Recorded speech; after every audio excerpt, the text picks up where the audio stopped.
G'day, I'm Brodie Brown, Millionaire Mortgage Secrets, and in this video I'm going to run through a strategy that I've been implementing with my clients over the last couple of years to help them manage the cost of living.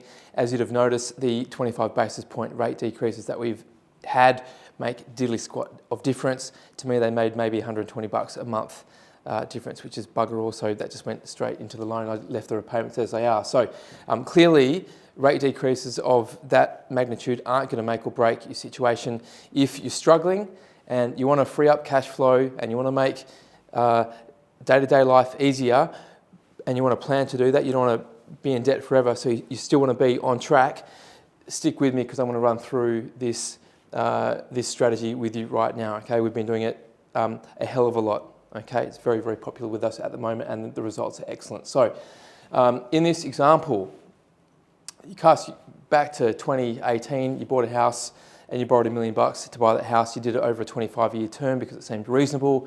Interest rates were way lower back then, about 4% I'm using, plus or minus. Repayments were, call it $5,300 per month. Pretty manageable, all right? So what does that mean per year? It's about $63,000 each year. So the first 100 grand of your before tax income is going towards repaying your mortgage.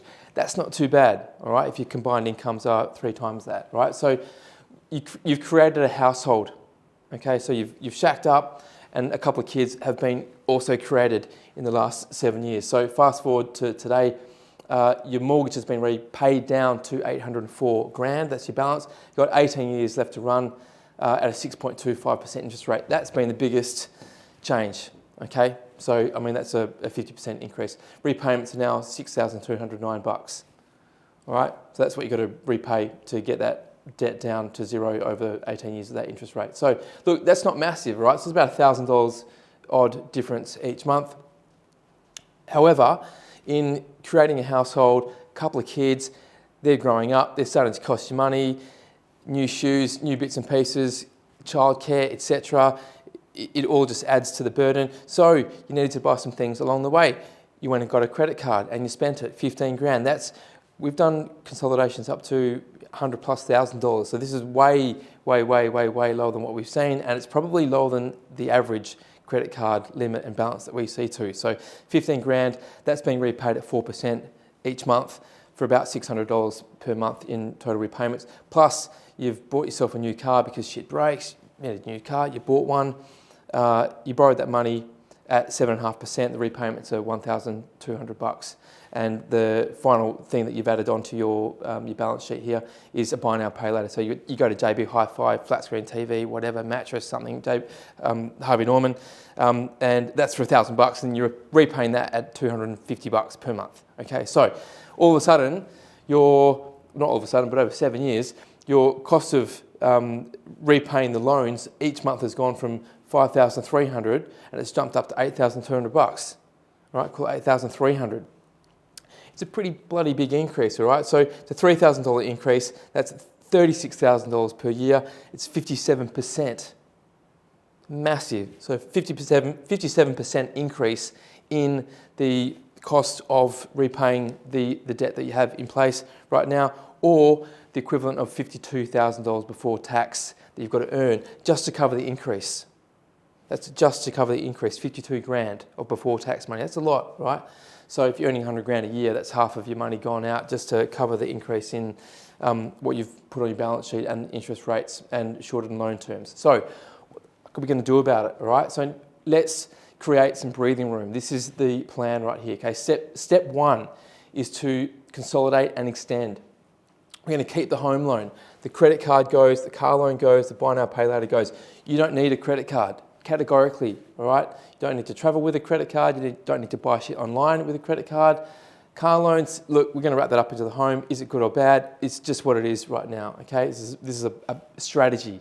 It's a strategy to help ease the cost of living for you. So the total of debt that is going to be wrapped up and secured against the home now is about 880 grand. Okay, so extending the term. So it's all about this. If you read my book, Millionaire Mortgage Secrets, which you should do, you'll realize that it ain't about the interest rate, okay? Saving money on your mortgage over time, buying a home for the cheapest possible amount over time isn't about interest rates, it's about time in debt, Okay, so we're going to extend the term. Okay, we're going to keep that out to 30 years. We're going to reduce the rate to 5.8%. Okay, that's kind of where we are right now, plus or minus. Okay, they may well decrease in time by the time you're watching this video.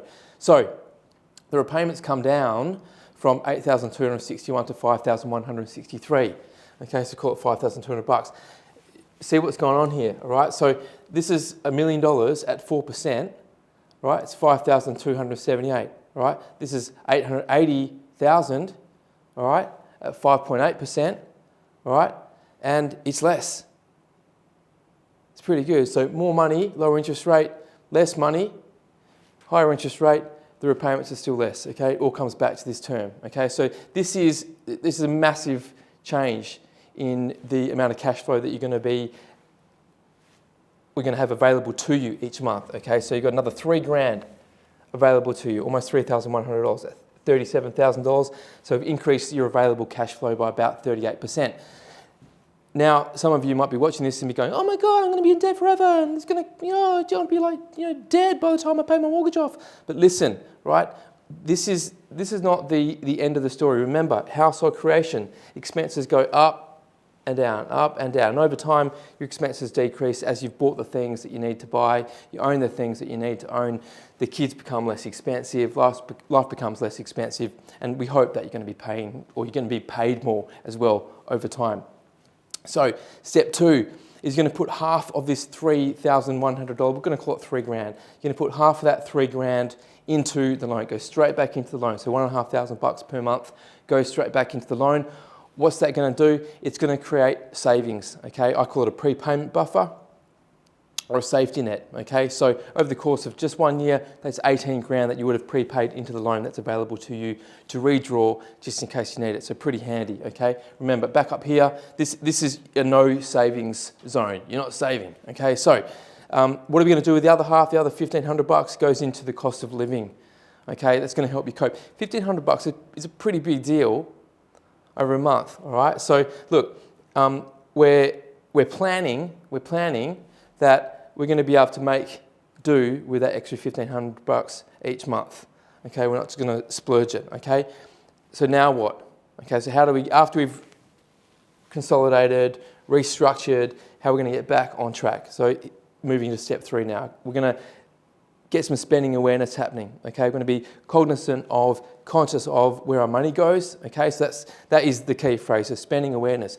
When you're standing at the counter, do you really need that thing? All right? You can figure that out when you're there, but half the time you don't. We're going to create a safety net. That's the safety net and that prepayment buffer, okay? That's the $18,000 each year that we're going to be prepaying into the loan, which is half of the money that we're saving up here. Now, you're thinking, you're freaking out, we're going to be in debt forever, but actually, if you're well behaved and you get some spending awareness and you stick to the plan, if you put that $1,500 straight back into the loan term reduces from 30 down to 17 years and 7 months. Okay, so you see what's happened here. You got 17 years and 7 months called 18 years and 18 years. So you're back to where you started. Guess what? It's probably not going to work out exactly like that. Okay, you know how life is. Life doesn't work out as planned. All right. However, if, for example, you're pretty good with your money and you stay pretty much on track, okay, you're going to get this done in 20 to 22 years. Okay, so 20 to 22 years, you're only just a little bit behind where you were in the beginning. Okay, so look, this plan, this strategy that is accessible to most people is the way to fix your situation if you're struggling a little bit, okay? And a lot of people are, all right? So you can't get this done at your bank. They don't have the expertise. They don't have the options available to them. They just can't do it. If you would like us to do this for you, use the link on this page to book your free intro call with me to get started. Thanks very much for watching.